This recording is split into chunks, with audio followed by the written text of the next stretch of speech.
Le goût de l'effort. 1 heure et demie de montée pour un quart d'heure de descente, mais le plaisir tout au long de la journée. On monte au-dessus du Frens, Ouais. en dessous du Felserkopf et on monte en haut de Felza. Aujourd'hui, Claude Richardin emmène famille et amis au sommet du Haut-de-Felzac, l'une des 50 randonnées dont il livre les secrets dans son topo guide. Le massif vosgien, cet ancien médecin le connaît comme sa poche, cela fait 50 ans qu'il l'arpente avec ses skis et ses pots de phoque. Il y a notre porte, donc on peut y aller comme ça, se décider au dernier moment. Pour aller dans les Alpes, on ne peut pas y aller comme ça tous les jours, si vous voulez.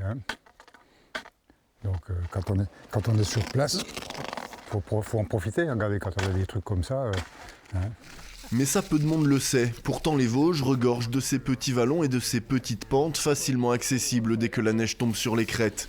Des bouts de paradis que Claude Richardin a longtemps gardés pour lui avant de les partager. C'est que je deviens moins égoïste. Vu mon âge, je sais qu'on n'en fera plus pendant 20 ans, donc il faut faire profiter un peu les autres, quoi.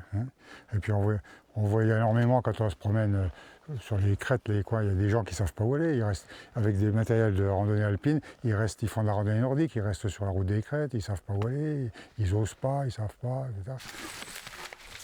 Alors qu'à l'écouter, les Vosges offrent un terrain de jeu tout à fait accessible aux skieurs moyens. Après une petite pause au sommet, il est l'heure d'enlever les pots de phoque et de se lancer dans la pente. Une pente douce, aucun risque d'avalanche, les joies du hors-piste à la portée de tout le monde. Quand vous avez de la bonne neige, on se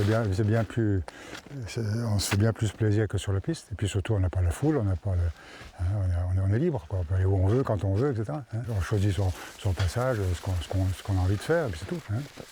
Ce jour-là, la neige était un peu dure en surface, mais le topo guide de Claude Richardin dans la poche, l'œil fixé sur la météo, il suffira désormais d'attendre les prochaines chutes de neige pour goûter les joies de la poudreuse.